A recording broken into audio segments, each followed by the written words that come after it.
Hey guys,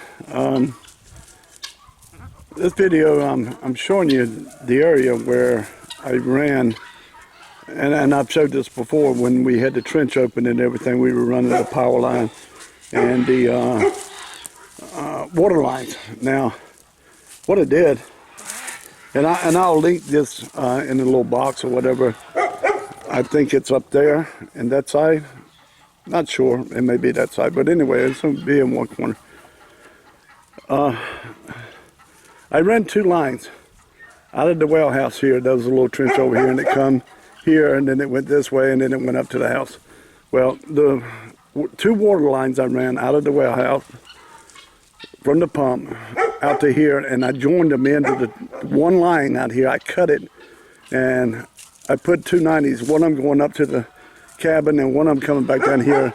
And one of them, as I explained before, is to feed this old house, because eventually it'll be the workshop, and it does still have a working bathroom in it that I've used for over a year now when living in the camper. And you know, it runs, the power line of course runs right through there and down to the main power pole down there. And then there, right on the corner, far corner there, it runs back up. And there's another line that runs from the pole back up the other side that connects this house to a totally separate line. It's run off the main meter, but it runs to a separate breaker box, the original breaker box in here that feeds this house. So when I want to put any kind of power in there, I can, which I have a little bit. I think I have 2 or 3 circuits running off of that, one being the water heater. But anyway, I run the water line down there, and right at the corner to the left, you know, cut up, and then I'm still in the process of connecting that. It's kind of dead right now. But it was pressurized and checked, and it all works fine. This hose, basically, I just need to get it up and get it out of here. That was what I used to run the water to that house, so I would have running water down there. And like I said in the other video, you'll see where the trench went all the way up to the cabin now. You know, I got all that up, and I pressurized it for about a week, just to make sure I was not going to have any leaks or anything, any kind of problems. And I didn't.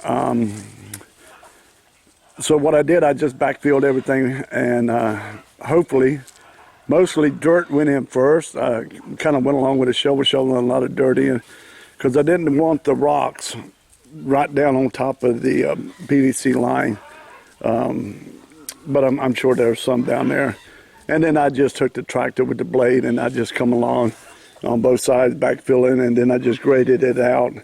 Just kept grading it out, and it's been raining for a few days now, off and on. So I need to go back and do some more grading and level it out, because it's sunk down a little bit, and I just need to even it out. One of the things I'm debating on, and I'm sure I'm going to do it. Oh, by the way, and as you see, that white pipe that comes out from under the house here, that is actually the main sewer line. And what I've done is I just temporarily for now to get it through the winter, and it's working fine so far, and we've had some below freezing weather at night. It runs down around the house and ties into the other sewer line going to the septic tank there, and it's working fine. So I'm going to leave it that way for the winter, because that'll get me through the winter, and then come spring, you know, I'll have quite a bit of the cabin on the inside done. It should. That'll be one of the things I'll work on, getting that thing underground. It's kind of pain in the butt. You can't run the tractor over it. You can't do a lot of things over it. So it kind of limits you. You have to go around the house and come in from the other side if you want the tractor in there or something. But right now it's working. It's doing what I needed to do, and I'm not having any kind of problems whatsoever. It's dumping really good into the old sewer line. And I'll just come back and I'll trench it and put it below ground, so I won't have any problem. But what I was getting at is, as you guys know, that old shed, oh jeez, let's see where, that old shed right over there that was here when I bought the place, the floor needs to be replaced, completely replaced in it, but other than that, it's really, really good shed. Tight shed, doesn't leak or anything. I'm going to move it, and it's a huge shed. It needs some doors on it, of course. The windows, I think there's one broken window, but that's not a big deal. But I'm going to move that shed over here. It's a metal shed. And I'm going to set it here, right around here, next to the old house, because of course this is going to be my workshop.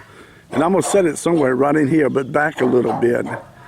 And that'll be more of a storage, kind of another workshop where you work on small things. You know, in the old house workshop, it'll be woodworking tools and stuff like that.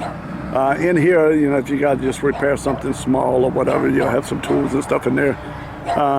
Work on the truck, the trailers, the tractor. I can pull right up to the door, you know, get what I need. And I'm going to build, I know my wife's not going to like it, but I'm going to build, I want to build it on this side. Like a lean-to put the tractor under and some of the other equipment under, the riding lawnmower and stuff like that. I know she's not going to like it. She's not going to want it. She's going to end up winning. I know that. So I'm going to put it on this side, in between the house. That way I can pull the tractor up there, like I said, and I can protect it from the weather and put the riding lawnmower and a few other things up in there that I need to put up under there. What else? Anyway, guys, I thought I'd show you this. This is some of the progress that we've been getting done. You know, it's been kind of slow, but we're getting it done. And right now I've got enough up winterized. I've got that. Oh, I wanted to show you guys this. And I'll do another video on this well house. When we ran, as I told you guys, we ran all the plumbing and everything up here. Now that is a piece of PVC pipe, oh God, 3 inches in diameter, and it's thin wall. And what I did is that goes down 3 foot underground, 2.5 feet, I'm sorry, 2.5 foot underground. The water lines are running up through that. I was trying to figure out how I'm going to insulate these pipes coming up and going into the well house. Again, this well house will be changed probably in another year or so. A nicer one will be built, you know, and that'll be more functional, easy to work on and stuff. But anyway, I run my pipe up, and of course, you know, just 90 going into it, and then there's 2 shutoffs that actually separate the 2 buildings. So if one's leaking or one's got a problem, I can just shut one down. But what I did is that I don't have a piece of it out here, but that black pipe, styrofoam pipe, not styrofoam, that foam rubber pipe insulation. As some of you know, I think I showed it in one of the videos. I bought a box of it from the auction, a huge box of it, for I think $7. And there was like 20 packs in there, and they were like 6 something a pack. So I got a really good deal on it. But anyway, I wrapped each pipe in there, run it up, and that's the reason I used the 3 inch here. Plus, it just gives you a little more room to work. I run it up through there and into the well house. Now I got a heat lamp on that well house, and I have one of those. Let's see if I can find it. Thermo cubes. And if you guys don't know about these, check into these things. I'm telling you, you're gonna love them. I mean, if you got a well or anything you want to keep from freezing in the winter. But I put one of these thermo cubes on it, and what it does, it turns it. Let's see, what is it? At 35 degrees, it automatically turns on. And it's a heat lamp in there, so for some reason, were to get below 35 degrees in there, it would not freeze up my pipes and bust my pipes. And it will stay on until 45 degrees, and it'll automatically cut anything off that you have plugged into it. Now, what it is, it's like a little receptacle. And you plug your heat lamp or whatever you want to plug into it. And it works great. I mean, this thing, I didn't have any problems last year in an accident. I haven't done better this year.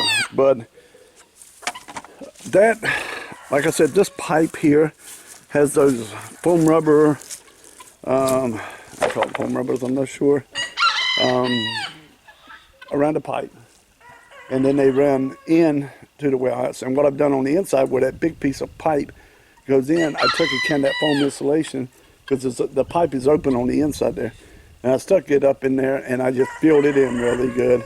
what I could get to go up in there. So it really insulated the open inside here, even though that's not going to freeze up in there, so I don't have to worry about that.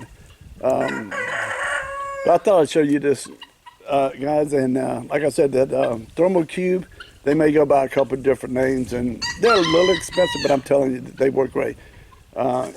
Anything that you want that come on, if it drops down to 35 degrees, that will automatically turn. It's almost like a timer, but it's a temperature gauge thing. And you guys can see there where the ground is sunk in some, and I've got to grade all this out again. But yeah, those things work great. And like I said, I know they saved me last year, because there was probably a couple of times it did get cold enough. So I'm not going to worry about it with that. But all right, guys, like I said, I'll leave a link. I'm rambling now. I'll leave a link to the other video where we had the trench open and where we had the pipes, kind of explaining what we were doing.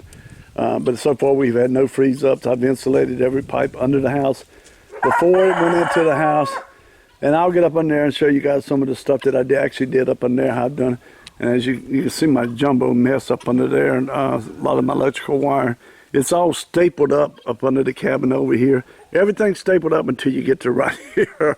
And I left some of it kind of loose, so I've got to get up under there and get all that stapled up and get it all that situated. I want to put it in a piece of PVC pipe where it goes into the box, because this is actually a box that you would normally see on the outside of your house or anything, and it's made for exterior. But I didn't want to put it on the outside like that.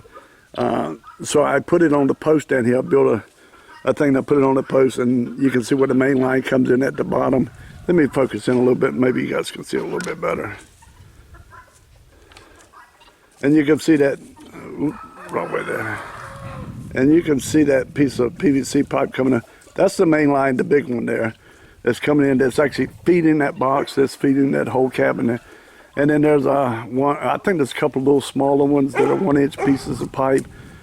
One of them's the actual well pipe running from here where I'm standing. And it's running up the trench, and it goes up and feeds the well. It comes down here and feeds the well down here. And then there's another, I forgot what I had it hooked up, but it was a 220. But anyway, guys, I'm going to get off of here. I keep saying I'm going to get off here. I got to get off here.